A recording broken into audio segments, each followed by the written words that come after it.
Now batting for the Reds, number 44, the shortstop, Ellie Frill.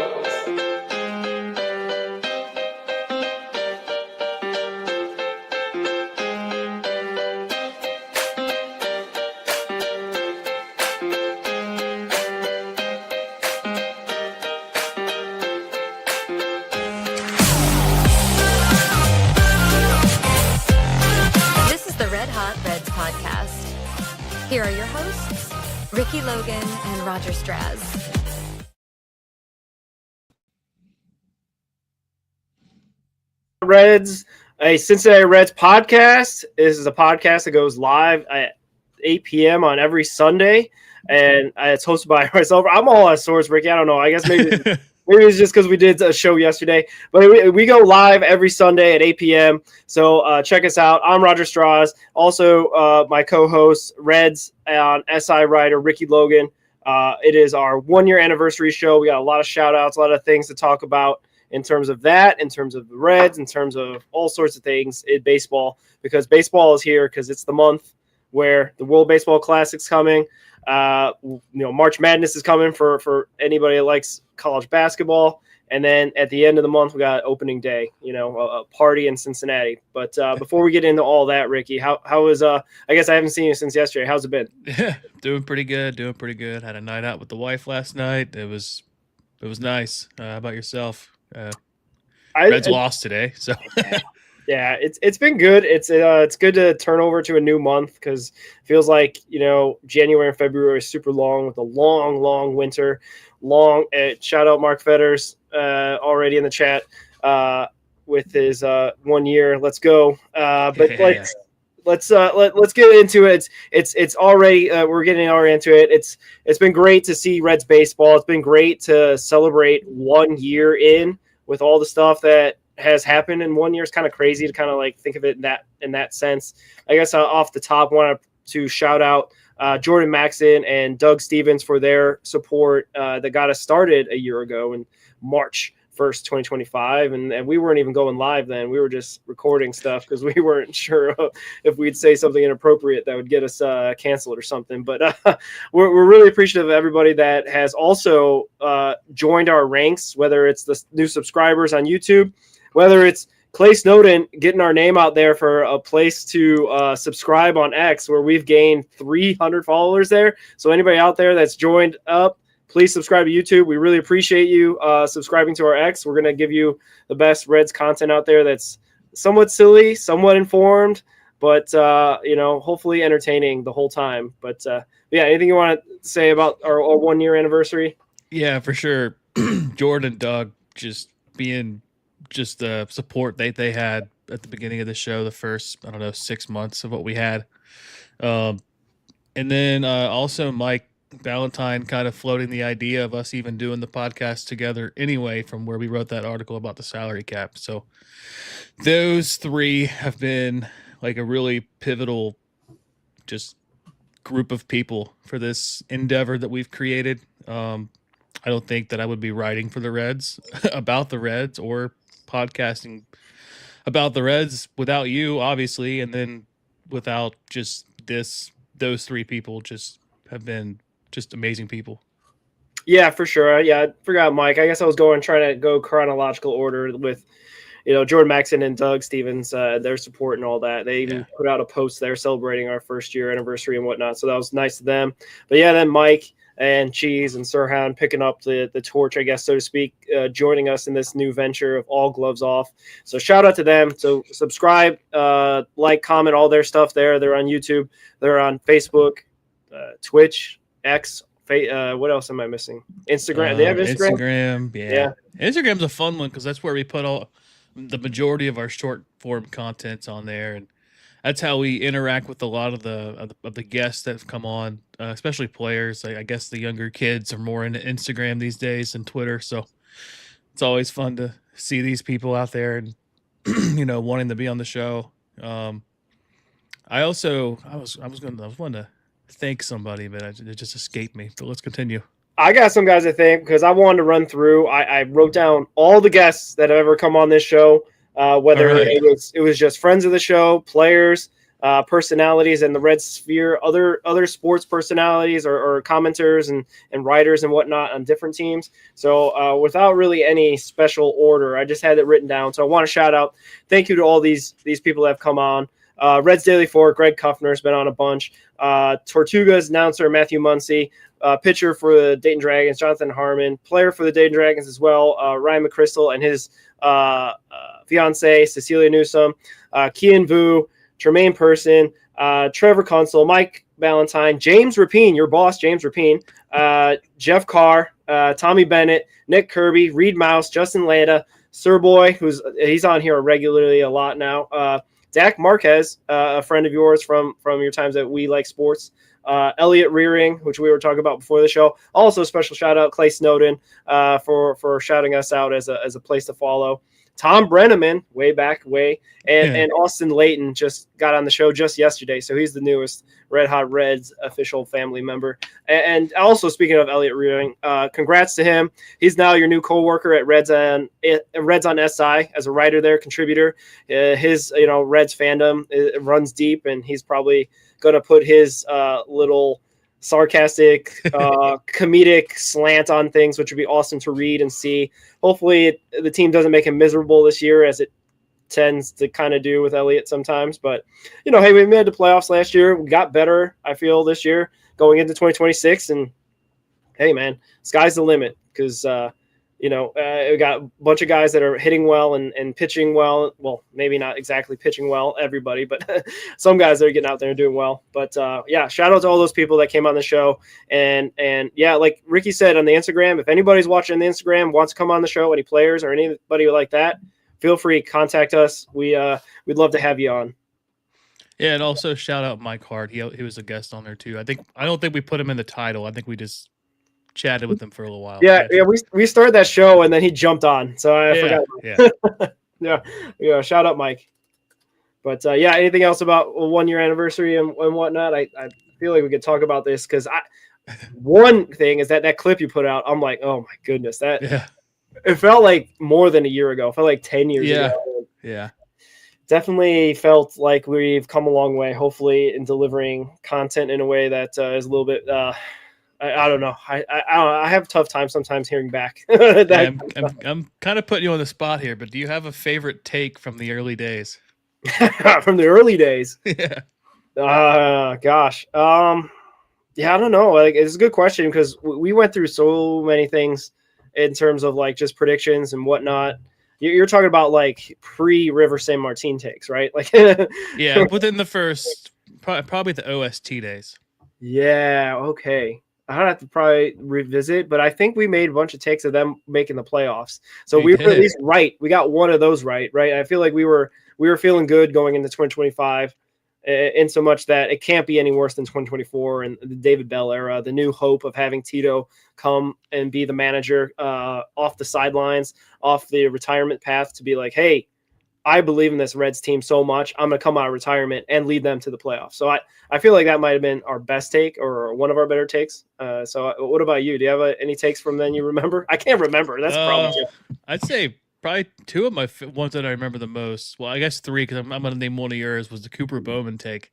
No, I knew you were trying to go there. I forgot about that. And then I think it was our first minor league show. I had said that South State was going to make the team at some point during the season, which he exceeded. I think he exceeded all of our expectations. And then I'd probably say the Tom Brenneman interview, just as a whole, was just such a cool conversation. Just he's such a genuine person. Yeah, he messed up live on air, and he regrets it, and he's living it and learning from it, and just trying to be a better person every day. But just the conversations that we had with him, talking about the Boise State game, talking about the Bartman catch, and the aftermath of all that, meeting Michael Jordan underneath the concourse, and just all those awesome stories we had with him was just kind of set us off to get us rolling. He was our first real interview. He was probably our longest interview. He seemed like he could have went on for another hour had we had more material prepared. But yeah, I'd say those three kind of stick out. I guess I remember that differently. You're talking about having stuff prepared for Tom. I remember just sitting back and just having my jaw on the floor with somebody. Yeah, Like I had to like stop myself from smiling. Right. He obviously has that gift to obviously he's still a professional broadcaster, so he was able to spin a tale, and we can just sit there and kind of kick our heels up and listen, because that's all I remember. Because that makes it, I guess, our job a little bit easier. Because sometimes we do prepare for these interviews, we burn through the questions super quick, and then we're like, so what are you doing? Like, how's your off-season program going? So with Tom, it was like we couldn't. I kept putting out there like, hey, he should write a book, like, of all the stuff that he's experienced and all that. But maybe one day when we're both professional writers, Ricky, we'll approach him again in his later days, maybe when he's a little maybe more willing to write down a memoir. Maybe we could be the memoir writers of Tom Brenneman. Maybe we should put that in our vision board or whatever you want to call it. Yeah, and it was kind of cool, just kind of towards the tail end of that show, of him kind of teasing but not actually trying to tease the WLW job. Just Chatterbox was being his first kind of gig back after his misstep, and he's just how grateful he was for them. And the exact quote that he said, it was, I don't care if I get a job with Fox or NBC or ABC tomorrow. And then sure enough, the next day it was announced that he was working for WLW, which was pretty cool. True professional. It didn't let that gossip slip out, even on a small podcast that we were back then. Small little podcast with like 7 followers on social media, all of our platforms. We couldn't even live stream on Facebook because we didn't have enough followers. This is why I don't like necessarily thinking about those days too much. But it has been a good ride. I do appreciate you, Ricky, for all you've done this last year as well, with all the production behind the scenes that you guys don't know about, all the little connections. Ricky's the guy that gets most of our guests, and I just kind of yammer on about whatever else I have in my head most of the time. So you don't give yourself enough credit. You have all the show notes and everything else. So we're in this 50-50. We just have different roles. Yeah, the show notes are to keep me on topic. Show notes, so we're not talking about the takes of Cooper Bowman all day. my ADHD brain would have topics all sorted out. We'd be running back and forth.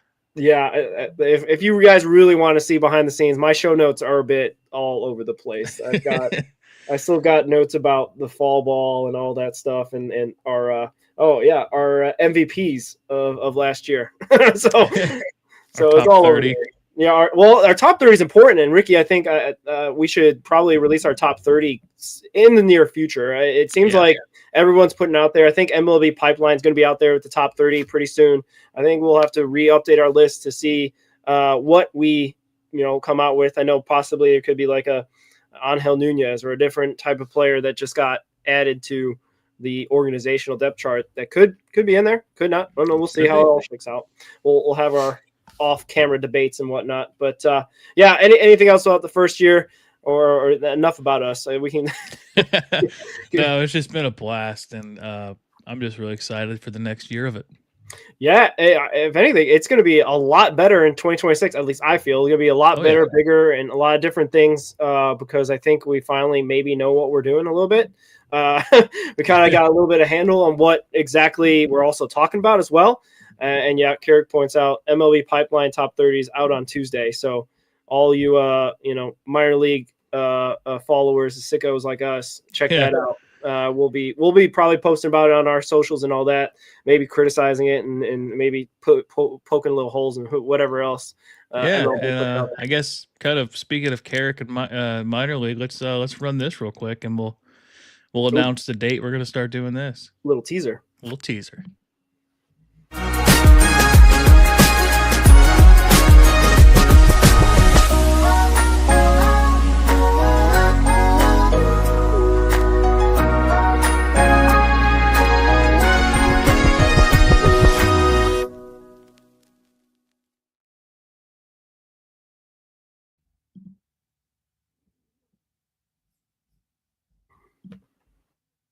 I always get.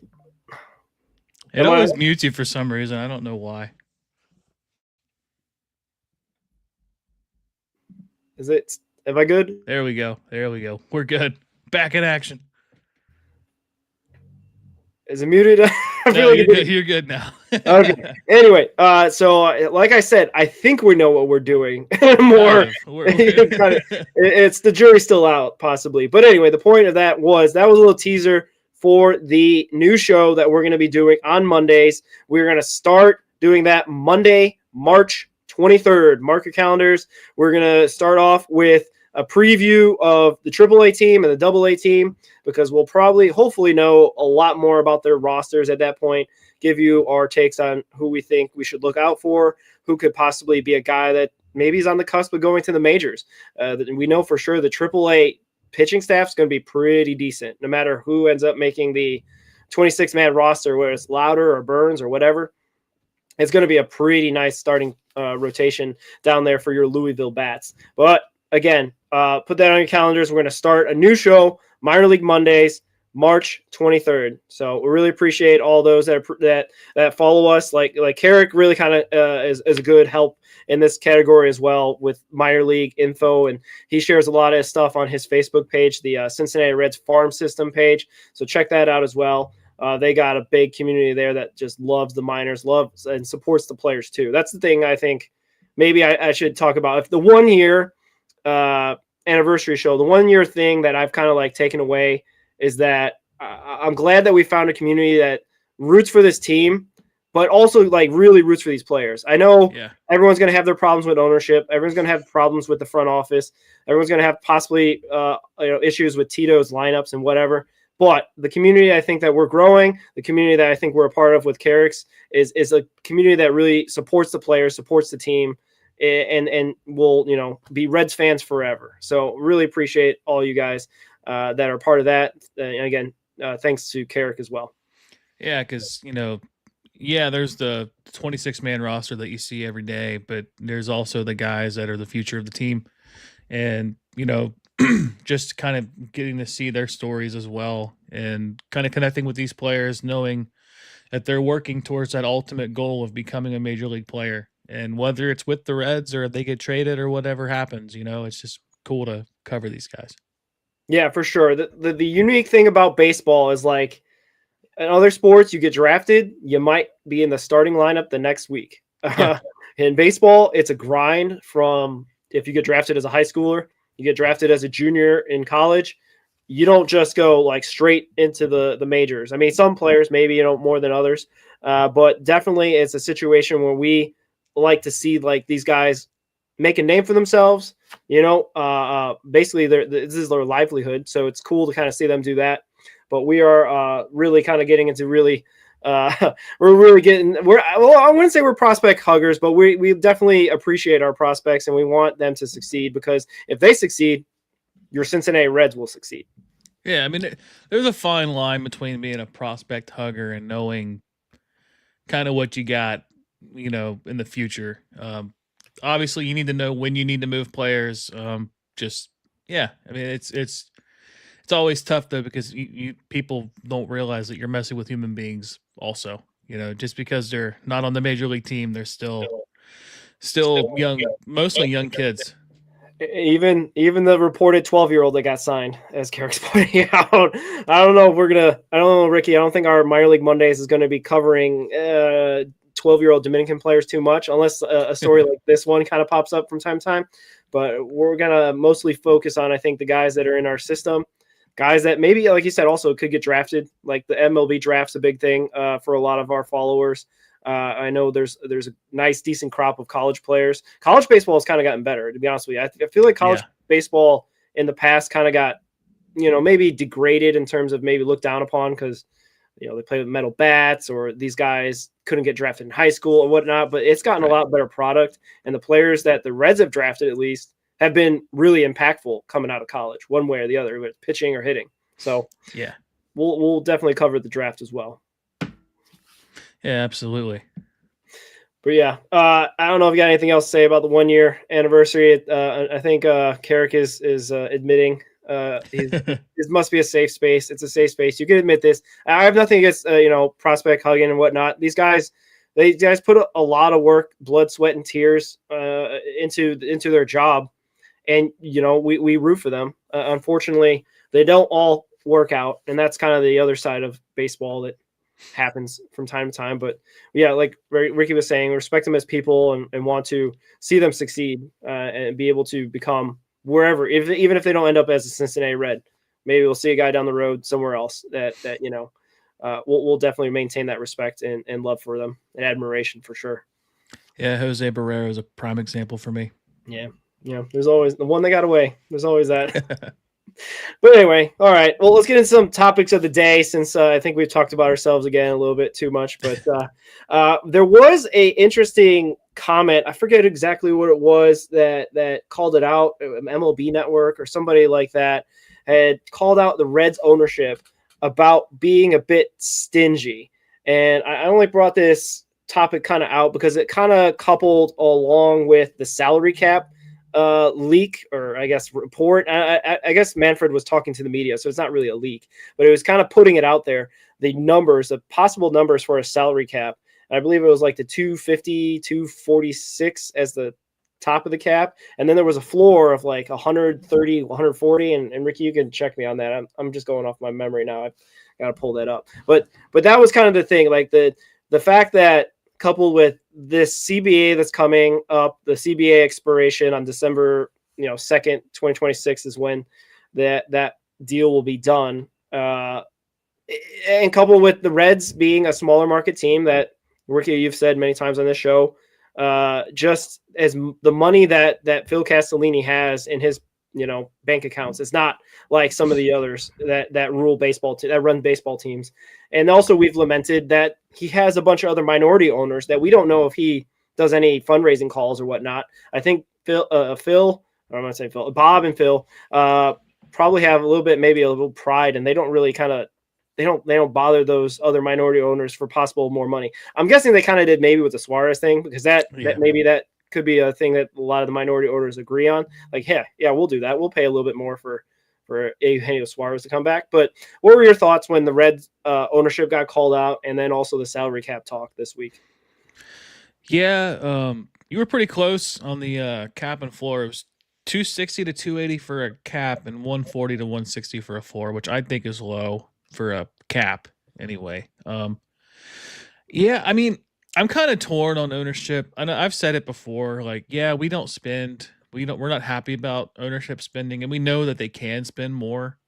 But when you look at the list of owners and like who's the richest and who's the poorest, like when you're the poorest owner and you're kind of churning out mid salaries, like it's, and I can't, I'm not defending, but it's kind of commendable a little bit just to be able to do that. And they're not taking anything from the other minority owners, like you said. I'm saying that to say this, like, yes, they should spend more. There should absolutely be a floor that all these teams should have to spend. You're kind of seeing the Pirates do it too this year. Cleveland's kind of getting a little bit better. I know I talked to Nick Kirby a while ago about Cleveland, because I think the ownership there, a lot of his stuff is in like assets. Like a lot of his wealth is in assets and not like actual money. So it's a little different with them, I guess, but still, like, you guys are billionaires, like, find a way to make these investments like a priority and not just like a side hustle.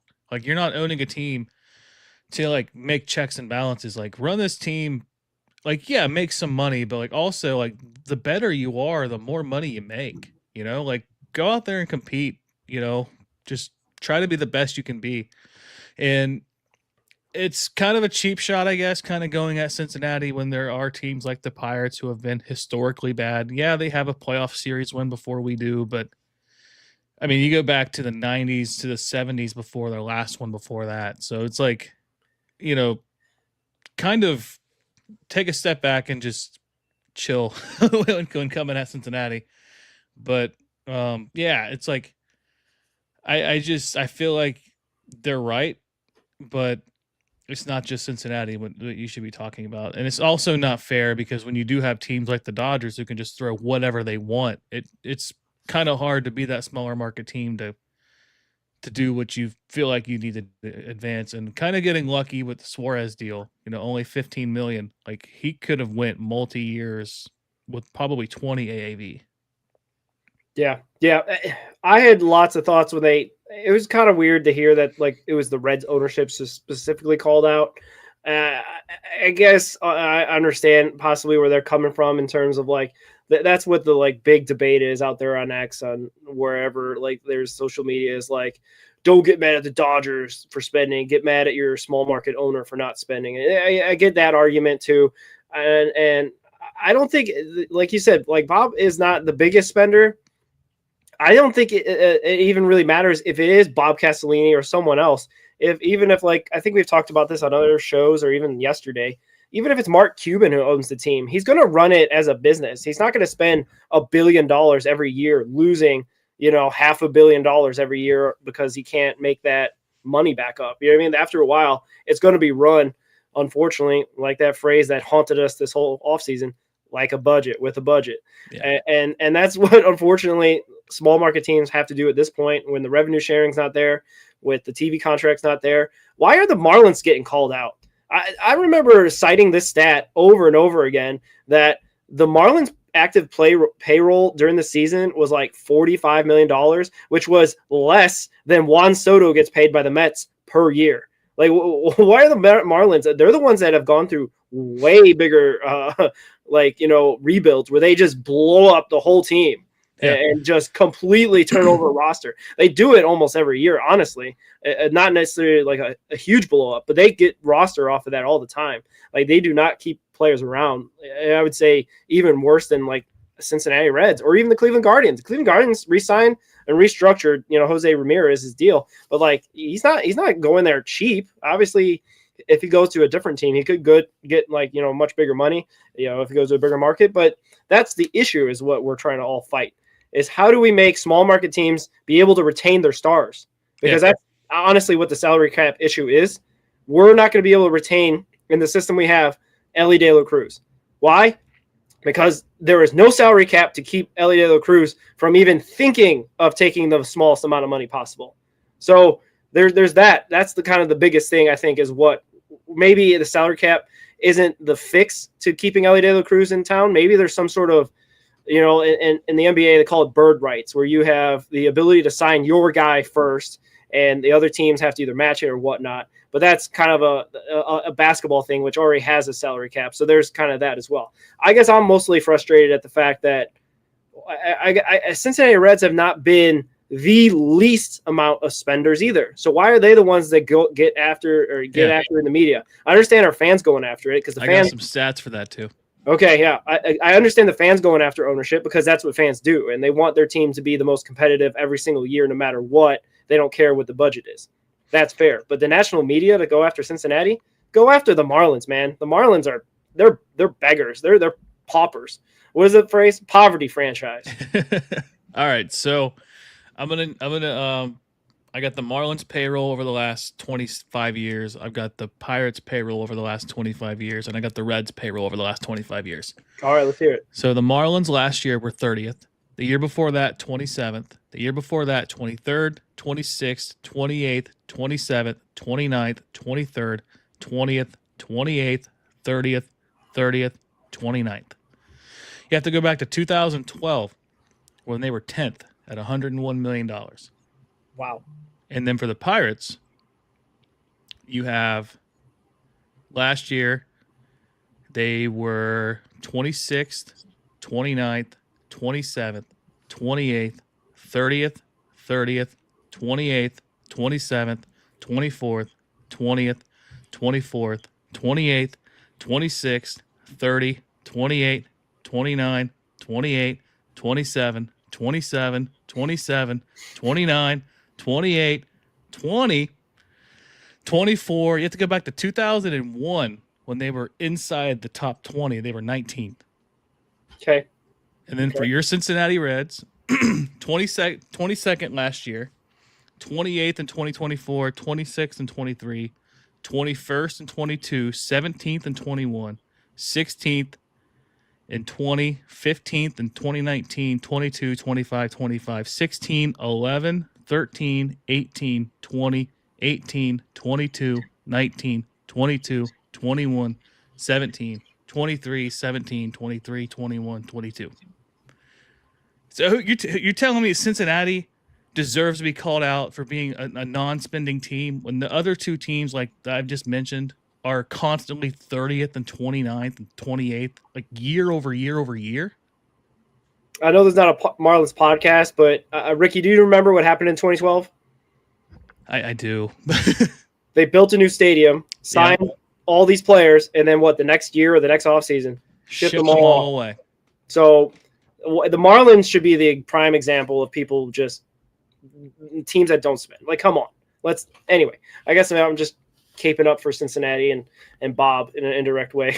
Yeah, but then you've also got like the city of Miami, which is like the 18th largest media market in the country. And also a media market that is heavily Hispanic, that a lot of Hispanics really love baseball. So they need to figure it out because they have possibly you Ricky, you talk about tapping into the Cincinnati market to try to find revenue and what have you. There is no, obviously I don't know exactly everything about Miami, but that feels like a market that would be ripe to see a bunch of their Dominican, Puerto Rican, Cuban players playing for your Miami Marlins and like playing, in front of how many ever 38,000 people they could put in that stadium. Well, what gets me too is you also have got Miami. What I say, the 17th largest. It's top 20. Yeah. Pittsburgh Cincinnati's 37th. Pittsburgh's 27th. Like you're telling me like these teams are like Cincinnati's outside of like Major League Baseball. Like there's 30 teams and they're 37th in media market. Pittsburgh's 27th in market size, and Miami's in the top 20.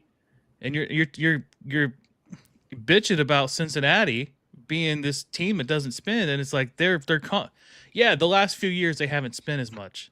They've also had a lot of young talent that you're trying to get out there, and they're actually playing well. Minus 24. But 23, they had the explosion of youth. 22, they completely shut it down, the rebuild. And then that rebuild happened like that. That might be like I don't think that anybody expected that rebuild to be as fast as it was. No, I don't think so. Yeah, that did. The turnaround was big. Usually the turnaround's a lot slower for around. Look at Miami. There's like a once every 25 years kind of thing. Yeah, for sure.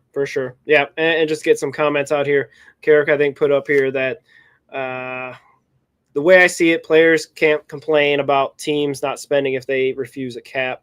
Only way to win is by tanking. Yeah, that's definitely true. Like you think of like how the Houston Astros dynasty kind of came about. They lost like 100 games 3 or 4 years in a row, got a bunch of draft picks, broke into the St. Louis's scouting system. By the way, I think that kind of gets lost to history. Lots of cheating going around. And then all of a sudden, in the mid 2010s, they're winning World Series after World Series. So anyway, not a Astros podcast. They won one World Series. One? Okay, you're generous.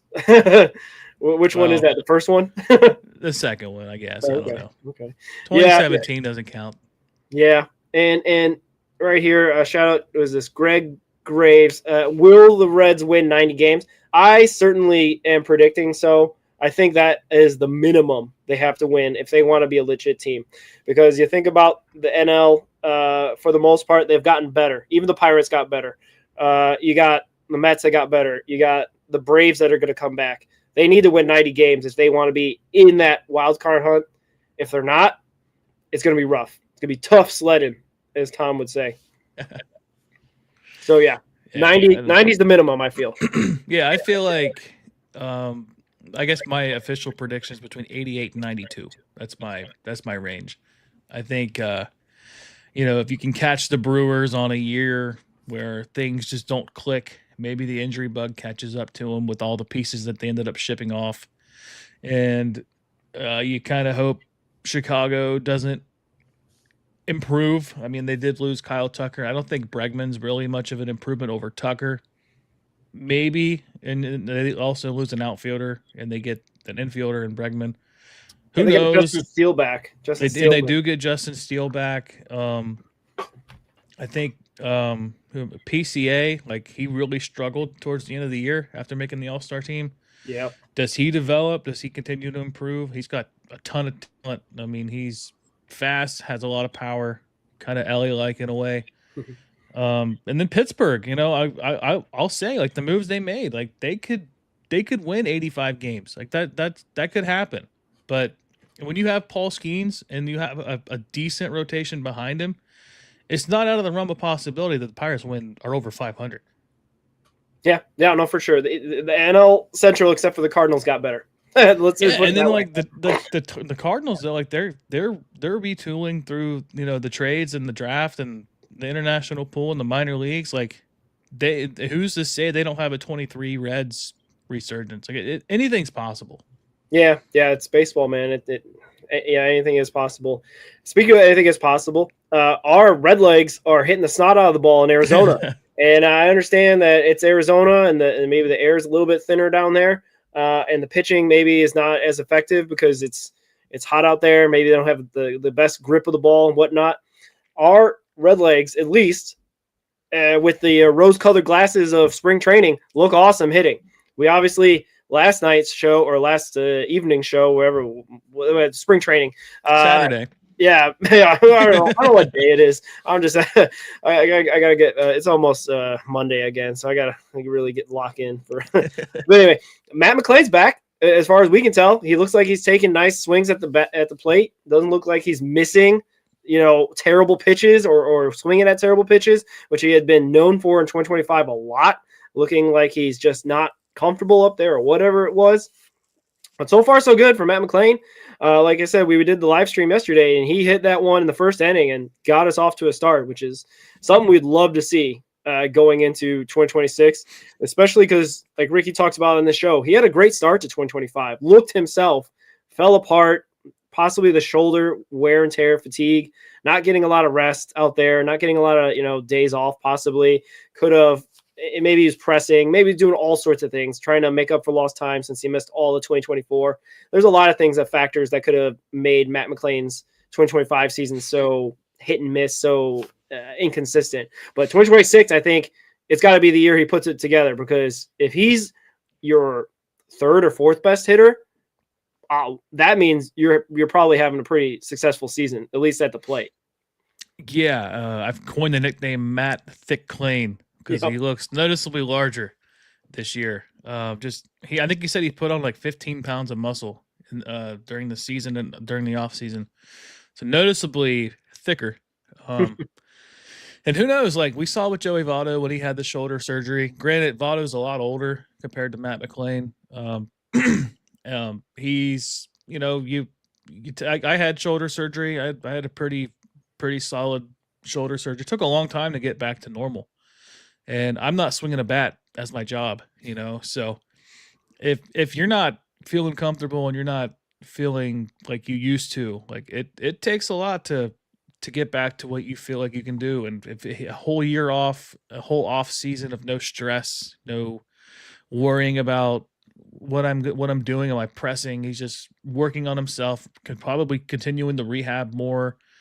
And it's showing. It's spring training, don't take a whole lot of stock into it. But I mean, if he can be back to what he was in 23, and you have a Noelvi Marte who could be a really good hitter, you have obviously Ellie and Suarez, and you add in McLain to that mix and Spencer Steer, like there's 5 legit hitters on the top half of this lineup. And then you sneak in guys like Will Benson, we'll talk about it later, but Nathaniel Lowe, if he makes this team, Sal Stewart. I mean, like the sky's the limit for this offense if they can just hit the ball hard. And they've been doing that all spring. I think they've hit a home run in every game this spring. Yeah. And Federer says it sometimes it takes a year to recover. And I feel like we heard a all shucks Tito Francona quote this offseason talking about how he should have rested McLain more. He kept putting him in the 2-hole when he probably should have dropped him down sooner. There's a lot of those kind of comments coming out about Tito the year after. Maybe he should realize maybe in the moment this year more, like, hey, maybe just kind of like, give him a little rest by putting him down the lineup a little bit. But going into this year, at least I think me and you thought, oh, for sure, Noelvi Marte, put him in the 2-hole. No, that job I think might be contested by It's going to be a good competition. And we love that, and that'll be great if he does compete for it, because he started off the year that, and we thought he was the number 2 hitter. Pencil him in. I think Tito at this time last year, or somewhere around this time last year, was like, oh, I already got my first 4 guys. It was Friedel, McLean, Ellie, and Austin Hayes, right? So like, there's that in terms of like, he felt like those guys were confident. Obviously, what happened to Austin Hayes. Unfortunately, he rolled his ankle right before the opening day and got on the IL. But at least the confidence was there. I don't know. You think Tito is going to be that confident again, just throwing out, his lineup, at least the first 4 guys? Well, we got to remember too. Excuse me. We had Tito had a whole year off too. Yeah, like he was out of the game for a year. Rusty. So maybe he was just rusty. Like maybe we get Tito magic and we get some red magic going on too. And like Carrick points out in the chat, Edwin Arroyo prospect, he had shoulder surgery same time Matt McLean did. He had a rough year last year, not terrible year, just no power. I know he's working on his swing, trying to get more loft on his swing. And then Mark Fetters also points out that JJ Bleday might be the odd man out. Nick Krall really likes Bleday, and he's playing really well this spring.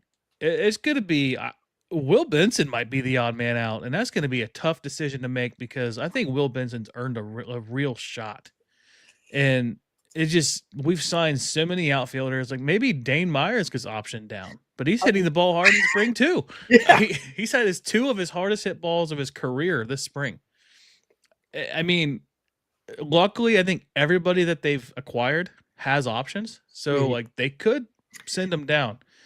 But luckily, with Bleday, he's a lefty that hits lefties better. So maybe that puts a right-handed hitter like a Dane Myers out, and that's going to be a really tough decision. And I think Nathaniel Lowe has earned a spot, and it's going to be a tough decision for him too, because he is a former Silver Slugger award winner. I put out an article on him just a little bit ago. If you look at his numbers for when he played with Texas, he was a 122 OPS plus. He had 89 home runs, and he, obviously won the World Series with Texas. And he goes to Washington in free agency to start 25, struggles, gets traded to Boston. I think he gets traded, and then he just struggled, right? Maybe a change of scenery, maybe, getting back to what he could do. He could become what the player that he was. And and based off the quote that he gave Charlie Goldsmith, I think he's willing to accept a bench role, which is pivotal to have a player like Nathaniel Lowe caliber who could, be the lefty DH when you have to rest Suarez, or he could be the first baseman when you got to rest Sal Stewart. It's a good option to have. And I feel like we have way more outfielders than we have infielders, and the infielders that we have, it's a lot of moving pieces. Like you have to move around a lot to kind of make it work. And I don't know. I feel like we have a lot of first base DH players with like 2 legit infielders in McLean and Suarez, or Ellie De La Cruz. Yeah. Oh, for sure. Yeah, and there's some good comments in here. I am thinking with Carrick, Benson and Hines are going to be, again, the 2 guys out, kind of like this time last year as well. They got sent to AAA. I think they really value Myers' ability to hit lefties and play defense, which is something that Hines and Benson don't necessarily do great. Childs of Willie, thank you for saying good luck with your show. Reds need more fans like us. Reds are on TV tomorrow. Oh, yeah, against your Chicago Cubs, or Reed Mouse's Chicago Cubs. I forgot that. Jameson Taillon taking on Brady Singer. Yeah, his first start of the spring, which will be interesting to see. So I'll be hopefully tuned in for that. So yeah, it's good. It's one of the only games. Oh, actually, the Reds are going to be on ESPN on Thursday as well against the Dodgers. So they're going to be on TV a lot this week. So tune in, see how the boys are doing. Yeah, definitely. We have talked about Dane Myers being the backup to TJ Friedel. They keep talking about how TJ Friedel played too many games last year, and I don't know if that's like some sort of knock on wood, like, hey, we're not sure if he's going to be around 150 games like he was last year, so we'll have Dane Myers as the insurance plan. JJ Beday's been playing well. Dane Myers has been playing well. I mean, Benson and Hines, I think, unfortunately, at this point, we'll see. There's still a little bit more to go for spring training. It's kind of an interesting battle out there.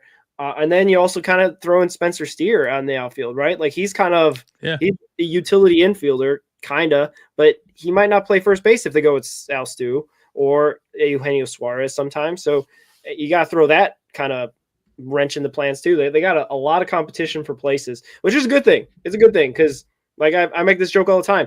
At least we're not in like a Bubba Thompson territory where he's the 26th man, right? We feel like we've got major leaguers in all 26 spots. At least we could. Yeah, it's not like 2024 where we had a surplus of infield depth and then Noelvi Marte gets suspended and all of a sudden you're scrambling for a player to have and we ended up getting Santiago Espinal. So it seems like, knock on wood, that our roster seems pretty solid in the terms that you can kind of go either way with the decisions that you have to make. Yeah, and this is a good point. Lowe, Myers, Bleday, the last three spots. We are going to be doing a 26-man roster show later in the month when it starts to get more and more clear. Probably around this time, 3 weeks from now or so, we'll probably have a 26-man roster show, trying to figure out what we're going to do. Last year it was so kind of like controversy. Stu Fairchild was supposedly going to be in that 26-man, and then he gets waived, right? At that point, he gets traded to Atlanta for not running out a pop-up or something. Yeah, it was a crazy time to be a Reds fan, especially if you were a Stuart Fairchild fan, which I think I got his jersey in the closet. I think my niece still might be a Stuart Fairchild fan, I believe, but you never know. Maybe not anymore after that. But and also I think he's getting married or did get married. Can't remember. I think he did get married.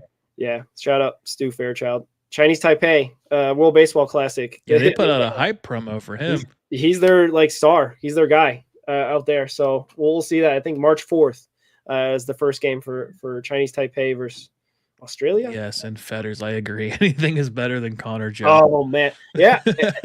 Well, let's fingers crossed. No real big injuries, like you mentioned. The Noelvi Marte stuff of getting suspended.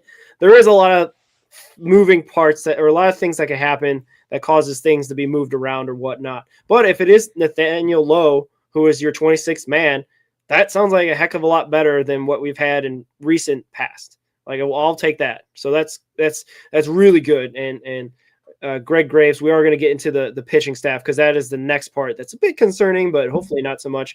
But before that, Ricky, have any other thoughts about the excellent hit? And also the stat of the day, all 6 hits from Elly De La Cruz this spring have been extra base hits, which is something we were clamoring for. We want extra base Elly. Extra base Elly, man. No more singles, no more walks. I mean, I guess you can get walks. Give me the walks. He can then get steals. But what I mean, like, it felt like the extra base Elly has been missing since that 23 that you were talking about, the cycle. Like that exciting Elly. Hopefully he is back. Yeah, absolutely. It's just fun seeing the ball leave the ballpark. And we haven't even seen a CES bomb yet, and we haven't seen I think, what was it? Will Benson was the first home run of the spring. Yep. Man, that was like 465, I think it was. And Nathaniel Lowe's today was 111 off the bat, 460. Yeah, someone on X commented, like, what are they feeding these guys down there in Arizona? I think the ball just travels a lot faster, man, and a lot farther because even JJ Beday's was like 460, right? Yeah. I mean, it kind of lends itself being in. It's almost like playing in Colorado. Yeah, the elements are a little bit in favor, although it's kind of the opposite because it's in the valley. Like Phoenix is down, so I don't know how that does with. But anyway, the point being is that dry air, I guess. They just hit the snot out of the ball. Pitchers do not necessarily have great outings, and a couple of our pitchers have not had great outings. Unfortunately for our stream last night or yesterday, whatever, I keep doing that. Yesterday. Let's go. Yeah, yesterday. It was it was not good for Hunter Green. He got rocked in the first inning, and it was kind of the same story for Andrew Abbott today, getting rocked as well. I guess more kind of broader questions. Are you concerned, Ricky, at this point? Or is this kind of like, okay, spring training, we've done that to pitchers in spring training. Is that just kind of nothing really to worry about? I just think it's how it is. I'm not worried. I'm not worried. I know Hunter was working on the new pitch, the two seamer.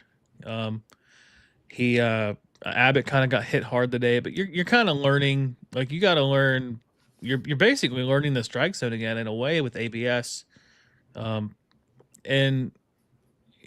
spring training is a lot of just tinkering, learning your arm action again. Your first time pitching in a game in months, so I'm not worried. I'm confident that Hunter Green's going to be a legitimate Cy Young candidate this year. Andrew Abbott could seriously contend for an All-Star again. Like, I'm not worried. It's spring training. For Green, because we watched that yesterday specifically, I'm not as concerned because the guys that he went up against were major leaguers for the Brewers. Yeah, right? he went up against their A squad. Jackson Churio, Sal Frelick, Andrew Vaughn. Like this, if he was going up against like their Double-A guys, they're minor leaguers, and he's getting rocked, I think that's a little more concerning that they're timing him up that well. If major leaguers are timing him up when he's working on stuff, not the worst thing in the world. You'd love to see him go through stuff. I mean, Rhett Louders looked awesome this spring. Burns, Chase Burns has looked awesome this spring, and that's all positive and everything like that. But there's also that adage in spring training, like you can't really take. Let's hope not. They are close to the border there, Mark Fetters. But like, hopefully that this is a situation where you just take, with a grain of sand. You can't. Anyone that hits 500 in spring training isn't going to be the next Barry Bonds. Anyone that has a 45 ERA is not going to be out the league in the next couple starts. It's just weird, small sample size. And luckily for Hunter Green, he got pulled out in the first inning without recording an out. He was allowed by spring training rules to come back in and get 3 outs. So at least he got some work in, wasn't just shelled and then put on ice right away. So he at least got some work in to get some outs on the Brewers.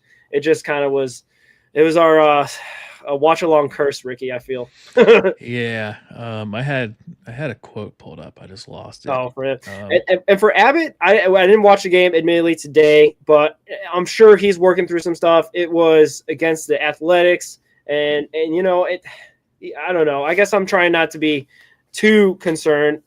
What you definitely don't want for spring training is guys that are talking about how something is tweaked or something's hurt or something's not feeling right in their body. So that would be a bigger concern at this point. Say, like you said, Hunter Green's working on a new pitch and he just felt like, I felt something when I threw it. That's big time concern for spring training, right? Yeah. So Abbott, after the game, he allowed 4 runs in 2 2/3. He said, I gave up some hard hits, some hard contact, not ideal.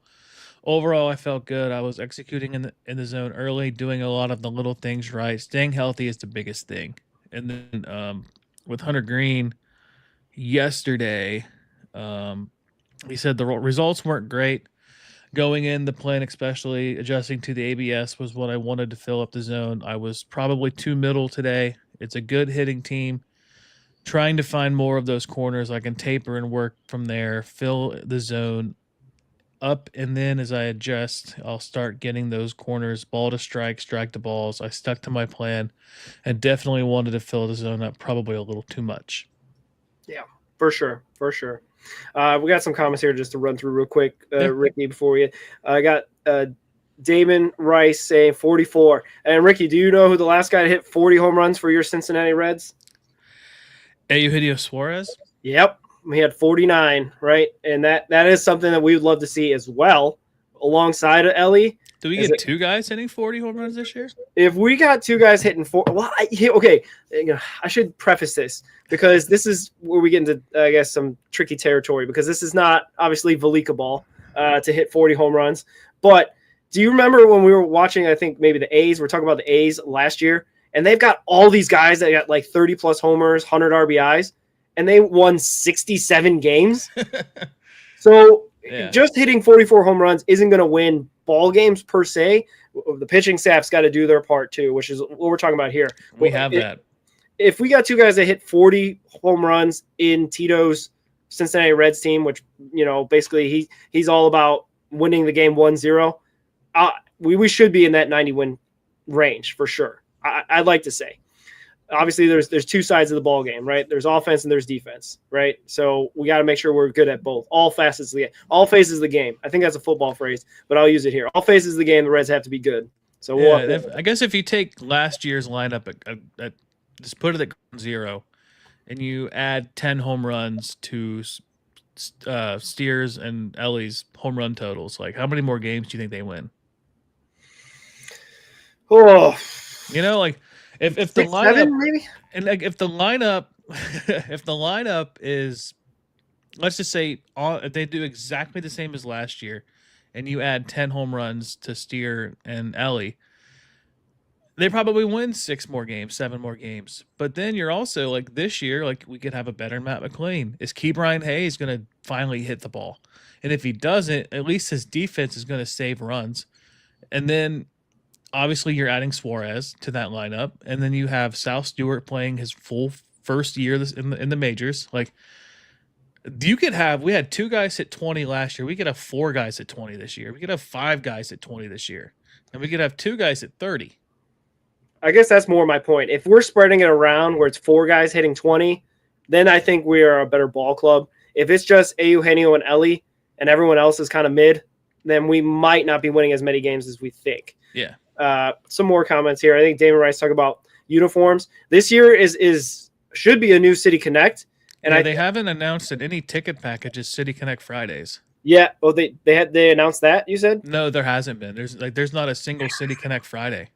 I want to say I went back and forth with Gingersaurus Rex on X about this. I was saying X a lot there, but he said that they didn't really announce it until like right before the season. And I want to say, if I have my tinfoil hat up, I want to say they've been doing a lot of promo pictures at spring training right now. I wouldn't be surprised if they've taken some new photos with that new jersey and they're just really ready to ramp up or roll out the the promotions on the new jersey and whatnot. You know what I mean? Yeah. So like, I've also heard that the Black City Connect may become an alternate uniform to where the new City Connect becomes a City Connect. And because I feel like when they announced the City Connect jersey in 23, like the way they kind of discussed it was like the new logo was like something that was like the future. It wasn't just like a random logo. Like I feel like they're really trying to lean into that being part of the future, which I know it's kind of debated. Like a lot of people don't like the logo. I personally love it.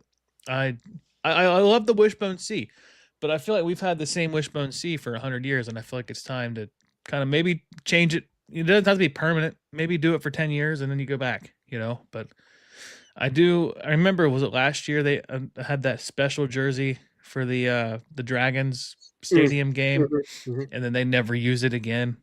And so yeah. I don't know. I do know that they kind of announced the City Connect in 23. It was in like mid-April, I want to say. Really? I thought it was right before spring. It was like early mid-April, because then they debuted it against the Yankees in May. Okay. All right. And yeah, we did talk a little bit about Hunter in terms of his start here in spring training and not taking too much into it, but I don't think he will be taking a step back this year. We have a little bit of a theory going on that the Reds don't necessarily are highest on Hunter, and they keep disrespecting him by not giving him team awards or little, shout outs and whatnot. So I think he might be on he's going to be back. Well, what did it say?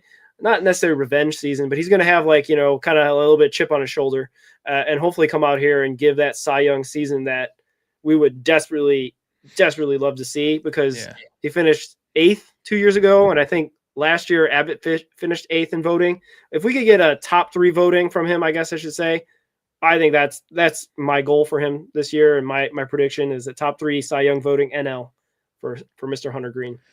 Yeah, I mean, it's going to be hard to beat out Paul Skeens. It's going to take a regression from him. He did regress last year. He went from a 1.96 ERA to a 1.97 ERA. So that's kind of tough. But, Hunter Greene, I'm not worried about him taking a step back. If anything, he should be getting better. He's getting into his prime. What's he, 26 now? Yeah. And he feels slighted. I mean, the way the media went after him this entire offseason about him not being a competitor. I mean, he's got a fire under him, and I feel a career year coming out of him this year, and I honestly would not be surprised if you do see a Cy Young winner in Hunter Green this year. I mean, it'd take a lot because obviously Paul Skeens has the credibility of being is he a 2-time winner now? Is he won last No. year? I can't remember if he won the year before. I don't think he won his rookie. He was year. just a rookie last year. Yeah, 2024 rookie, So I don't think he won. I think he won Rookie of the Year. Yeah, I mean, he probably could have, but yeah, I mean, you're competing against Paul Skeens and like Yamamoto for the Dodgers and name a National League pitcher. Suarez, Ranger Suarez. still in the Ranger NL? Suarez, he was in the NL. Was in the Phillies, right? Or Christopher Sanchez. Maybe that's what I'm Christopher thinking about the Sanchez, yeah. There's lots of good pitchers in the NL, but Chris Sale. Chris Sale, like Hunter Green, I mean, he's young enough. He's got a fire under him. I think he's got a legit chance to win it. I'm not too worried. Yeah, I disagree though, Fetters. Winning does not make the pitcher Pirates uniform look better, in my opinion. They still look like losers to me. So Hey, I'll say this though about the City Connects. They play differently in those uniforms. that's where you got to cycle, right? In the City Yeah, Connect. it felt like every Friday, it didn't matter what was going on. It felt like there was something crazy that was going to happen that night. I mean, we saw Jamer Candelario hit home runs in those uniforms. Yeah, and that was probably the day that you did a pregame with Mike Hart. as It well. was, and we had Friday Night Candy, man. I'm gonna miss Friday Night Candy. All maybe of we- Reds Nation had diabetes trying to get him going. Well, yeah, maybe we could do some sort of spin-off show with some on this channel. Ronnie Snyder says Gino, Ellie, McLean, Steer, all 30. That'd be nice, I could especially see for Steer because he's hit 20 a couple times, and we obviously have documented a lot that he spent half the year injured with that. Hey, I'll shoulder. give you a sneaky one to hit 20s. Friedel, what do you have? 19 a couple years ago, 20 I a don't couple know. years ago. Friedel I'd could like- hit 25. I mean, Yeah, I think I at would- 23 he had 20. I would take Marte hitting 30 before Friedel and Steer right now. In my I was opinion. saying Friedel hit 20, 25. Yeah. Okay. Maybe. Yeah. I'd like to see it definitely because, like I said, I feel like they got that insurance plan with Dane Myers. I'd like to see 150 games out of Mr. TJ Friedel because that means he's healthy and playing and hopefully effective. But hey, Friedel had 14 last year, really? Wow. and then Why do I think I thought he was a he single had digits guy. 13 and 24. So in less games in 24, he had 13, and he had 18 and 23. Doesn't he have that sneaky, like weird reverse splits? Like he's got that crazy. All like, of Friedel's home runs are pull side Yeah. home runs. yeah, He's never gone center and he's never gone away. that's so crazy. Anyway, we're still talking about pitching, I think. But yeah, We are. May looked like I saw the box score blew up again. Unfortunately, I'm thinking he's going to be a AAA pitcher to start the year. Yeah. Just because even in the games that we watched or I watched with the Reds, his control has been not bad. not on point. Maxwell didn't look good the other day too, where he had 4 straight walks. Yeah.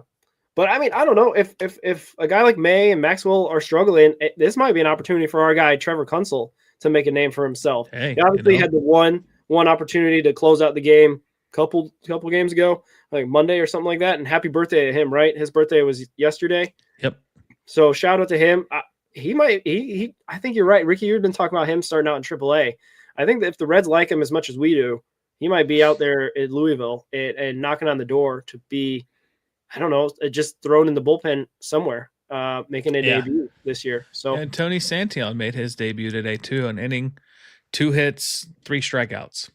okay, all right, yeah, and that was kind of, we knew that they're gonna be a little bit less, I don't know, taxing on him going into spring training and whatnot. And Pagan hasn't had a debut yet either, right? So I don't know. It's been Actually, looking good. Pagan did pitch today too. He did. Oh man, see, He I pitched don't an know. inning, 2 hits, a run, and a strikeout. An unearned run. Yeah. So Mark puts out there, well, how are we feeling about the bullpen? I think we're feeling pretty good. We got a lot of competition for places again. I feel like we're saying that all over the place in the different units of the Reds organization. But, like we haven't really even talked about this show a lot about Brock Burke or Caleb Ferguson or, who else could be even thrown in there? That guys that we haven't really talked about too much. I mean, Connor Phillips had a good outing today too, so I So think bounce he's back. really bounced back after the last game. Maxwell bounced back. He did give up a run, but he didn't walk anybody, and he had a strikeout. But the run was on a home run. Okay. So we feel pretty good going into we were kind of annoyed a couple months ago when they were all talking about, oh, we need to build up our bullpen. We need to build out our depth in the outfield. And that was around the time when we were still courting Mr. Schwarber. So that was kind of annoying, but it's something that they actually needed. Pierce Johnson, that's a guy we haven't talked about a lot too. And I saw him. He pitched yesterday when we were doing the live stream, and he had a 1-2-3 inning. So I feel pretty confident. I don't know if they are a top 10 bullpen. They were right there about the top 10, 9, 10, 11, and some metrics for our bullpen. Hopefully they can stay around that range and be just as productive and effective. Like I said, the stat that I threw out there is that they led the majors in 0 days rest for relievers. They just threw guys out there every single day. Obviously, you talked about Centeno, also Pagan, also Barlow. Yeah. I name any other kind of guy that Tito manages the bullpen, but he also leans on them really hard sometimes. Yeah.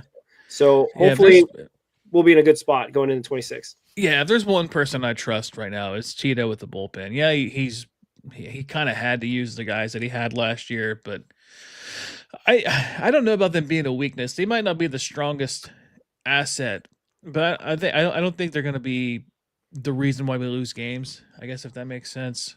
Yeah, I still think the offense is still going to be not what we want it to be. But Caleb Ferguson Saturday pitched an inning, gave up a hit, had a walk and a strikeout. Pierce Johnson on Saturday, an inning, 2 hits, 2 strikeouts, no walks. That was all the big name like threats to make the team.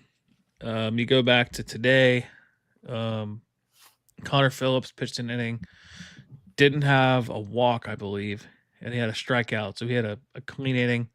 Maxwell had, I think I talked about him, he had a hit, a run. Luis, like he said, Triple A for him, I think, is where the best place for him to start. Ton of potential. I mean, we're talking closer stuff with him and Maxwell. And you can argue Connor Phillips. May had a third of an inning, 2 hits, 4 runs, 4 earned runs, 2 walks, a run, or a strikeout, and a home run allowed. His ERA is 40.50. Carrick brings up in the chat that Jose Franco may be the 8th man in the bullpen. I just don't know. I feel like they're going to use him as a starter in AAA. He is on the 40 man, so he's an easy man to move up. But I think they're going to see what Chase Petty has this year. And if Chase Petty doesn't pan out as a starter, I think he's got good bullpen stuff. And, I wouldn't give up on Franco just yet. He is a little bit more experienced compared to Chase Petty, but Chase Petty, I think he'll be the first one to get moved to the bullpen out of the 2 starters. But I think the AAA rotation is going to be really good. Like if we can go like it's Franco, Chase Petty, Louder or Burns, one of the 2, and Brandon Williamson. Like I think that's a legit rotation. That's a major league rotation. And I just think that, like, with the bullpen's sake, I don't think they're going to put a rookie in there and expect him to be like a 6th inning guy, 5th inning guy, kind of be the Nick Martinez. I don't think they're going to roll with that kind of guy this year. I think they're just going to push the starters as long as they can. And then obviously, I think Ferguson can give you more than an inning. I know Maxwell, his debut game, he pitched 2 innings. We've also got Graham Ashcraft, former starter, can be stretched out, pitch 2, 3 if you need him. Ashcraft, maybe our take last year was that Ashcraft could be the closer before we had really kind of leaned into Pagan. I think Ashcraft could become that new Nick Martinez type guy. Yeah, we weren't really talking about Ashcraft at all this spring. He had I think, got blown up a little bit one time he came in. Yeah. It was weird because they did start Jose Franco that one day for spring training. It might have been the Sunday a week ago. and they just pitch 1 inning. So I think their plans are actually to have him be a bullpen guy. We definitely don't want to get into these discussions of Brandon Williamson being a hybrid starter reliever. I don't think that fits his role. Same thing with Chase Burns. Yeah, I don't want to see that at all. If the guy that they got to sacrifice to become a full-time reliever or that Nick Martinez hybrid role, I think Jose Franco could be that. Maybe not right away, maybe not opening day, but maybe down the road. You know what I mean? Like Ashcraft could do that probably now, right? Yeah. And I think we'd be comfortable with 4 innings. I think he could thrive in that role. Yeah, honestly. Yeah, you got also Sam Moll in there that could also be a mop-up guy if things go really bad and be that Brent Sam Moll Suter. could be the new Brent Suter. Yeah, so we got some options. If Jose Franco if that's his destiny, I can see that down the road for him, and he definitely could be that guy. And hopefully he can continue to grow his game because we would like to see him in there. He's got good stuff. He's on the 40 man, so he's definitely someone that the Reds are going to value at some point. I don't know exactly if that's now. And yeah, Kerry points out they did pitch in the Arizona Fall League as well out of the bullpen. So that might be his identity for that. So we'll definitely be keeping tabs on him wherever he ends up. Hopefully, I don't think he's made his debut as a major leaguer yet, right? So he might make his debut this year. Heck, maybe before Edwin Arroyo. He might be a guy called up before the field players like Hector Rodriguez and Leo Balcazar and what have you. So. But yeah, shout out to Jose Franco. We'll be definitely keeping tabs on him, seeing how he does. Just some more comments here. Quickly, Reds fan Brandon on X. Okay. He tweeted this about Franco. He had 15 whiffs on 24 swings on Friday. Okay. Not bad. 54% chase rate. We'll take that. I think I also wrote down in my notes that Chase Burns had like 14 whiffs on his last outing out there too, and was looking sharp. So that'll be, I don't know. I guess I'm getting pumped about some of these guys there. The guys that are doing well, hopefully they can carry that north back to Cincinnati. But it's not a guarantee. We'll see. Another guy that we know will definitely for sure be bringing it back to Cincinnati, even though he's going away for the World Baseball Classic. Gino and his offense. That even though he's not looked great this spring, like he's not hitting 500 like Ellie, but he did go back to back with Ellie the other day. Yeah. So that we can get used to that for sure. That'd be nice. Oh, just out. There probably was a time we went back to back in 2025, but I don't think we did. Maybe it's just me. Early in the season, McLean and Ellie. Yeah, that was it. Yeah, April. That's what I remember. Oh, I'm sure it happened later in the year. Actually, you know what? I think it was in the Milwaukee series, the final week of the season. I think it was Ellie and somebody. Friedel? No, it wasn't back to back. It was Friedel and Ellie. It was 1 and 3. Okay. I think. Yeah. If it was April that it happened, that's 11 months ago. But I do know. I do remember. It was the Texas series. That the game we scored like 14 runs. Oh, you're talking about the torpedo bats. Yeah, because that's when they had McLean 2-hole. And they went back to back. Whatever happened to the torpedo bats? Anybody find them? Did they put them somewhere? Apparently, Trevino has been using one for years. So really, it hasn't helped him a whole lot. It's a Yankees thing, right? Like they were the first to roll them out. So, yeah, I guess that phase really died quickly. Yeah, at least for Ellie. So, whatever happened to when he had that monitor thing at the bottom of the bat? Is that not a thing? Oh, yeah.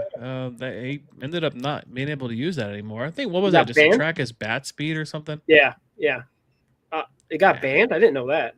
Yeah. Okay. Which is crazy. It's just it doesn't do anything for the hitter other than track bat speed. It just makes the other team worry that they're cheating. Obviously. It was funny, though, when he homered. I think it was a national series. I want to say it was 4th of July weekend or something. Homered, and he just points at it like, Yep. And then the next game, it's like, nope. Yeah, I think Carrick's got our first hot take of the show. He's thinking that Sam Moll is going to get released and then open up a spot for Nathaniel Lowe, which will be interesting. I can see it. Yeah, I mean, he's the only pitcher that doesn't have options, so that kind of makes it a little hard because you feel like you can earn the spot, but then are you going to have 3 lefties in the bullpen? No, I think they really like Ferguson and Burke. Yeah. Burke's he's- got the velocity. Ferguson's a good leader. You know, I found this out. You know, Ferguson has made the playoffs at every year in his career. Well, that's why he's going to stay on the team. Yeah, exactly. You can't ruin that streak. That streak would have ended if he had stayed with Pittsburgh last year. Oh, well, see, Mark, Yeah. I told you, Fetters, loser colors. Anyway, anything else you got on the pitching staff? Any concerns or highlights or stuff? No, notes? I'll be more concerned if it's later in spring when they're really trying to ramp up. Yeah, I think Mario Post is talking about Mole again. I think, yeah, Nathaniel Lowe's got a chance. I don't know if they're like in a situation where they're going to keep Lowe because they're afraid that basically someone else is going to claim him because he's out of options, right? So, like, I don't know if that's the play. To me, a little bit a tinge of Mike 40 type of stuff. You know what I mean? Like, I think they're only at least with him though, he's got credibility. Mike Ford Yeah. didn't really have any cred. No. compared to two to different players. for Nathan- sure. Yeah, I get your point though, because it feels like you're trying to force a spot to have him, but then like Yeah. he plays first base. He's a Gold Glover. He's won a Gold Glove before. He's a DH, good DH bat, and he's a lefty that you can have. Like it's so hard, man. Like I'm for it. Keep him, sign him, whatever. But it just like, are you gonna sacrifice Will Benson for that? Are you gonna sacrifice? You know, you got to sacrifice an outfielder to keep an infielder at this Yeah. point because you're not gonna. There's nobody in the infield. I'm sending down. Like you're not sending McLean down. You're not sending Steer down. You're not sending Stewart down, unless they're not confident in South Stewart, which I don't see that happening. I think they're also high on him because there probably is going to possibly be an injury somewhere. You know, I mean, look at Hayes. He rolled his ankle the 2 days before opening day, right? So that can always happen. It could obviously open up a spot for him, and then we don't have to have these conversations of crowded whatnot. I mean, that's what happened to McLean when everyone was like, "Why do we still have Jonathan India on this roster?" And then Jonathan India is playing every game in 2024 and playing out his last season ever as a Cincinnati Red. So, shout out to Jonathan India. I Hey, think he got a raise, right? He did. Yeah. Well, I think what kind of threw a wrench in the plan was trading for Key Brian Hayes because I think we were all expecting South Stewart to take over third base, and then obviously you would have Steer looked pretty well at first, but I think Steer's best role is playing every day in a different spot and just he's a bat you need in the lineup. He's serviceable enough in every position he plays. Like he's a decent outfielder. He's got a good arm. He prefers playing second base over everything. And then the only place he doesn't really play is shortstop. And you don't need a shortstop because you got two shortstops in Ellie and McLean. yeah, and maybe Edwin Arroyo sooner than later. So He's we'll looked see. good this spring. Yeah, I'm excited to see him in Puerto Rico. Just a little hot take there. I think he has a good World Baseball Classic. I don't know if he's going to make the Final Four or the finals. I don't know if Puerto Rico's that good, compared to like the Dominican, Japan, U.S. and whatnot. So it'll be interesting to see how he performs. So it'll be good. Yeah, any other thoughts on that? We got a couple more topics. It's going to be a little bit shorter today because we're just ramping up for the season. We got all our other stuff we're going to be doing. But it did happen almost a week ago. On Monday, Joey Votto showed up on Jim Day's podcast, and it was kind of cool because, Jim Day, obviously is a very likable guy. And I think he even said on the outset of the podcast, like, this is going to be the longest Jim Day podcast ever because they just didn't want to edit it down because Joey Votto, I guess, was that compelling and talking about all the different things that have been going on since he's left Cincinnati and whatnot. But yeah, there was a couple of things that stood out to me in the hour 45 long podcast. Were you able to listen to it, or did you see the clips that came out of there? I didn't get a chance to listen to it. I kind of caught some highlights of it. I saw where he mentioned moving the fences back in Great American Ballpark. I thought that was an interesting take. I kind of agree with it. Kind of, I feel like the ballpark plays to home runs, but it doesn't have a good gap. If you're hitting the ball in the gap, you can be held to a single if you're a slow enough runner. And I think that's about all that I caught on him. I'll have to if you name something, I'll probably know if I caught it or not. He did talk about ABS. We talked about him, how great it would have been if he was in the ABS era. And technically, he did play in the ABS era because the story he went through with Jim Day is obviously after the Reds bought him out after the 23 season, he signed a minor league deal with the Buffalo Blue Jays, I want to say. And he went and played there for a bit, couple months, got hurt and whatnot. So it wasn't the most pleasurable experience for Joey Votto, obviously trying to rekindle the last bit of baseball for him. But he did have a story that he did have ABS. And what ended up happening is that, and obviously they had ABS for a couple seasons in the minors, right? So like 2021, I believe. He had a call that he thought was a ball that got called a strike, challenged it with the ABS system, lost it, and then I guess promptly thought, oh, well, this is it. I can't, this is not for me anymore, and retired the next day and said, no, I'm not, thank you for, Buffalo Blue Jays for helping me out, but I'm no longer ready to do this anymore, and retired after that. And I think that was, around the time that I think the Reds were visiting the Blue Jays in Toronto, and he saw them in the locker room. I remember that happening in 24 as well. He retired the weekend that they were, or the week or whatever, they were in Toronto. So a little bit of a reunion and whatnot. So that was the one thing, because we were like, oh, Joey Votto would be 1,000% on all the challenges and would never miss one, and has such a good sense of the strike zone and whatnot. And literally the one time he had, over.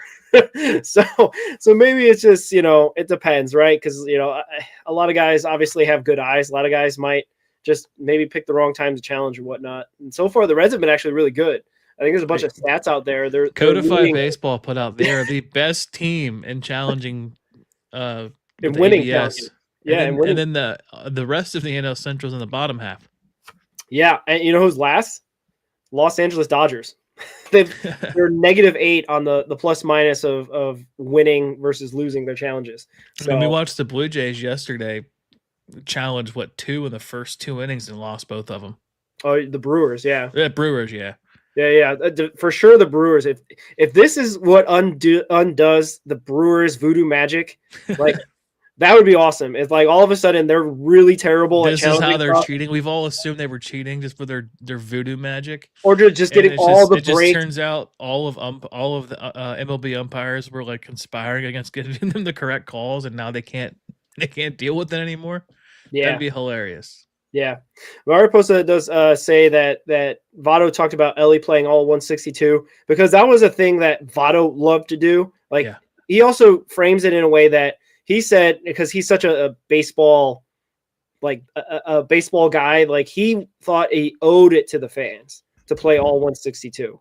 Like it was just kind of like a part of his being, that he would be a guy that gets out there every single day because he saw that it's the hardworking fans paying the money to see him. And it's kind of like that Michael Jordan quote, right? Like Michael Jordan said, I play every game because there might be a kid in Cleveland or a kid in Minnesota that has never seen me play. So I owe it to them to go out there and give them a good show. And it's kind of like Votto's vibe as well. It's like, and I can see that in Elly as well, because like he's such a fan favorite. Even people outside the city can see his magnetism, his charisma, or Riz, as the kids say. So like they definitely, I think, understands why he wants to play all 162. It's just, sometimes players got to be told against their better judgment, maybe not to overdo it. Yeah, I can see that. I didn't remember when he had the shoulder surgery, he was walking around the ballpark meeting fans. So even when he was hurt and couldn't play, Votto was still at the ballpark meeting fans. And then, he broadcasted a little bit, jump-started his career with that. And I was kind of hoping that if with the new Reds TV package that they were going to maybe make some changes. And I would have loved to hear Sadak and Votto as like the home package. Like that it seemed like that would have been cool. But I feel like there might be some animosity between him and Cincinnati in a way, just because the way everything ended. Well, heck, not to bring up the Pirates, not Pirates podcast, but it feels like they're doing the same thing to Kutch over there in Pittsburgh. Yeah. They had like an unofficial last dance, right? Like, because everyone kind of felt in 23 this weird, like, oh, we're playing really well. Votto, was coming back from injury, but he, contributed. But then he got like interviewed. He was the guy that got interviewed all the time. And he's like, I don't want to take away the shine from these young guys who are winning the games, but I want to do my best to help, right? So like he was in this weird spot where like it was his last dance, and obviously that famous David Bell staring lovingly into Votto's eyes happened at the steps of the dugout. Kind of like, I think that was David Bell kind of saying, hey man, this is your farewell tour, right? Like that. Not many guys get to have a farewell tour, right? Like I think Jeter did. I'm trying to think of some other recent one. Miguel Cabrera. Like baseball sometimes retires you before you're ready. So yeah, it definitely felt like an official. And like I said, I hope Pittsburgh Pirates do well by Kutch because he's been good to them. Just on he's that. been the best player they've had since Roberto Clemente. Yeah. Well, Dave Parker played for them. Yeah, I guess true. Yeah. And wasn't the 70s team World Series winners? We are family. But we're going back a ways. Yeah, but that was after Clemente, I think, right? Anyway, not a Pirates show. That just shows you how much we know about the Pirates. Yeah, we'll get a Pirates beat writer on and we'll chat him up. Maybe a Pirates on SI writer we'll hook up with. Maybe I'll reach out to Platinum Key or something. Oh yeah. I know some Pirates guys. He's one of the good ones. I do like. Okay. Key. I thought he was one of the ones in your mentions. he has been, but when you're defending your team that you love, I understand it. Yeah, I gotcha. And there's when you just blatantly spit out lies and try to act like your players are better than a certain player. Like we're all talking that O'Neal Cruz is so much better than Ellie when Ellie's younger and better. Yeah. The O'Neal Cruz experiment in center field should be what Nick Kroll and Brad Meador should be looking at because that isn't the spot. I think we've talked about just yesterday. Corner outfield. Center field's hard, man. Like you have to. It's hard. I mean, we saw Marte when they moved him out there in the Dodgers series. He got spun around a couple times too. He made a catch, but you get spun around easily out there, and it takes a lot of repetitions. You can't just throw a guy out there and expect them to do good. And we saw O'Neal Cruz give up on balls. I think he forgot he was a center fielder on that one play when it just rolled past him. Like a typical shortstop, the ball gets passed and you wait for the center fielder to go pick you up. It's like, look, dude, you're the center fielder. Go get the ball. It's 10 feet behind you. Yeah, he's got. Yeah, that's actually a good point. I didn't think of it that way. Yeah, well, shout out to O'Neal Cruz. Hopefully he can learn from his mistakes, maybe. But anyway, any other thoughts about Votto and Jim Day and all that good stuff? He'll be on NBC Sunday Night Baseball. I've been saying it's gonna be interesting. I think I'll tune in at least just to hear him and see what he's got thoughts on the games and stuff like that. So we'll see. Yeah. See how it goes. Yeah, I'll have to give it a full listen. Just the highlights that I've seen have been awesome. Yeah, and Joey Votto doesn't love Joey Votto. Yeah, he's just so Canadian, man. You know what I mean? Like the way he talks, he's just so polite and he's just like thoughtful. I don't know. I don't want to put the bad vibes or bad kind of hex around him. He's going to be in the hot take game, the analysis game, where you don't have an hour 45 to think about your career and what he did. He does have a unique insight because he actually said this on Jim Day's podcast, just real quickly. He actually doesn't think he knows a lot about hitting. He feels like he knows about pitching more and breaking down pitching because of how he had to study pitchers.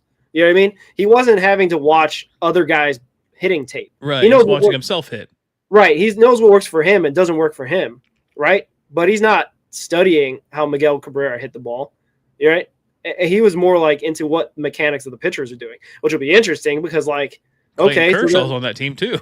Yeah. Like, is Kershaw going to be like talking about hitters and how to get hitters out? Maybe. I don't know. It's going to be interesting what analysis. It's going to be a fun dynamic. I think they picked the three best possible people for that job is in Rizzo, Kershaw, and Votto. I just three potential. I'll say at least two potential Hall of Famers. I'm not sure about Rizzo. I think he was on track. Yeah, he's his amazing. Career ended a little early. Yeah, and he's kind of a bygone era. Just hit home runs and nothing else. Yeah, he's kind of really got the World Series. But he'll be a Cubs Hall of Famer. How about that? Yeah, there we go. So if they have team that. Hall of Famers, two potential pro baseball Hall of Famers. Yeah, I guess Canadian hockey fans are not so nice. since they lost that Olympics and whatnot. So Yeah, they shout out US booed Hockey the League. national anthem on the Oh, hockey did- tournament last year. Yeah. Oh yeah. Take The four that, na- you bunch of mooses. Yeah. That's for 2010 for Vancouver. Anyway, yeah. So I don't know if you got anything else, any hot takes or anything like that. We previewed Minor League Mondays. Tune in for that. Starting Monday, March 23rd, we're going to be breaking down the minor leagues rosters, AAA and AA to start. And then the following week, the single A teams, Daytona and Dayton. And then we'll be going, a live covering on Mondays, all the what's happened that week, all that's happened in the minor league systems, all the way down to DSL when that gets started in mid-June or whatever. So any other hot takes or anything you got, Ricky? Any articles coming up? I got one coming out on Nick Kroll talking about the team trying to take the next leap in their development coming out tomorrow. So that'll be in your feeds on Reds on SI. Nice. Oh, I did text you in the middle of the week. I did have a take, and I think I'm going to surprise you on this take because the take is about spring training streaming, right? Everyone from Greg Kuffner to your grandma have been complaining that there isn't any streaming of these spring training games. You got to listen to the radio. And again, I'm a pro radio guy. I love Tommy Thrall, love Cowboy, so I'm not too bothered by that. I'm bothered by everyone wanting everything on demand. You know what? You people that want this streaming so bad, if you want to see the baseball game, fly out to Arizona because that's what I'm doing. Fly out to Arizona, see your Redlegs in person, see them and support the team if that's you want. I understand everybody wants everything on demand with streaming and everything like that, but no, not spring training. There's like this old, kind of, I think it's actually contractually like that where they're only a limited certain amount of games. And it's also maybe kind of like some secrecy stuff, like how preseason stuff, NFL teams don't like to give away their plays. So they run different plays in the preseason than they would the regular season. There may be a little bit of that, but baseball is not like that where they have set plays and everything. I think also it's just kind of like this mystique, right? Your team from the north, we're in the Midwest, I guess, but a team from further north goes down to Arizona, goes down to Florida. They work on their game. We hear all the hype. We hear all the reporters and the buzz, and then they come back up with this renewed. If we had rights to stream every single game and we saw CES striking out in every breaking ball pitch, I feel like my optimism would be a bit quelled a bit. It'd be a little less so because I'd be like, oh, I've seen the bad tape on the Reds. But if I'm just hearing about dingers and I'm just hearing about, back-to-back jacks, hey, we're going to win the World Series, baby. We don't need streaming and spring training. We need just to get out to the ballpark, support your team. If you want, like me, come out to Arizona. It'll be great. I sent Ricky the 10-day forecast, and it's sunny, sunny, sunny, sunny, sunny, sunny, sunny, sunny, sunny. Yeah. No, it's actually cool. It's like in the 70s. It's actually going to be kind of nice. If it's in the 90s, I'd be like, oh, like sweating. But it's actually going to be a little bit – it's like it'd be 77 and sunny, which I think for them is like winter. Yeah, that's right.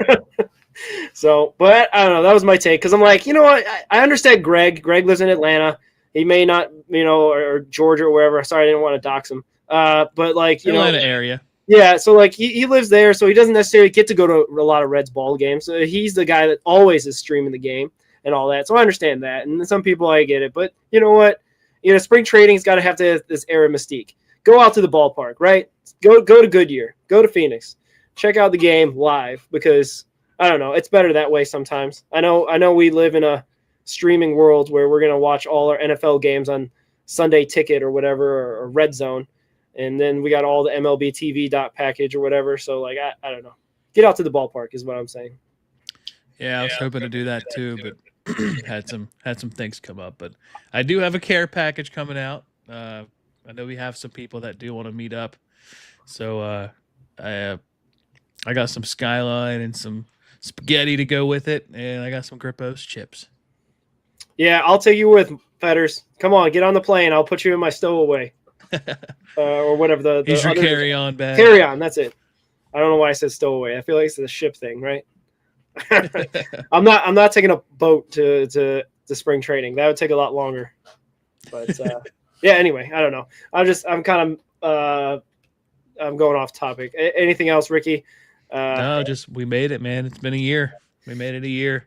That's crazy. They do say that if your podcast makes it past 5 episodes, You can be consistent, which 5 doesn't sound like a lot, but apparently, not hitting 5 is fairly common. There's a lot of podcasts out there. We're lucky to have a really cool fan base that it's funny saying the word fans with us, Yeah. but we have a fun group of people that hang out with us in the chat. Guys like Fetters and Carrick and everybody else Fred, who's ever Mariposa. We got a couple everybody new else in the guys. chat. All the people that have followed us on Twitter. Shout out all 300 of you that joined overnight, basically. Thank you, Clay Snow. Clay Snowden for sure is like the absolute goat. My John Quinn is an OG guy. Yeah. Why am I blanking on his name? Fred. Yeah, Fred. Fred is an OG guy. Yep. All the OGs for sure. And everybody's joining along the way. We got a lot that we're working on. We're really excited about this Minor League Monday. I know it's gonna be an endeavor because there's a lot more minor league players to cover than there are major league players. Yeah. But I know our friend of the show, Ethan, he's gonna be excited to watch this too. So it's gonna be a lot of fun. Yeah. Definitely Fetters. Clay is one of the good ones for sure. And he's been on the show a couple times to try to get him back on before He'll be coming on soon. Yeah, before the start of the season, talk about whatever he's got going on. And he's having a kid this year, Ricky, right? Yeah. So, He's going to bring in the magic. He's going to have a kid that similar to the kids born in 1990 that they were born, had a World Series, and never saw it again. oh man, They're that'd gonna be break the cool. curse. The good one has a kid, and they're going to have a Yeah. World Series. The Marge shot curse. Yeah, for sure. We talked about Marge shot a lot yesterday. That was kind of weird, but anyway, we won't go ahead and get into that. The anymore. Shotsy Pod. Yeah, please comment, like, subscribe, hit the notification button. We really appreciate you all just tuning in today, tuning in the past. It's been a great ride this last year. Hopefully it's going to be another good one going in 26 because the Redlegs, man, we're so back. We're so back. Gino Suarez and Ellie hitting back-to-back jacks. Oh, get you excited. You can't. I mean, yeah. Let's just get the season going. I guess I'm getting a little impatient a bit, but I don't know. If you got nothing else, Ricky, let's do our sign off. Let's go Reds. Go Reds.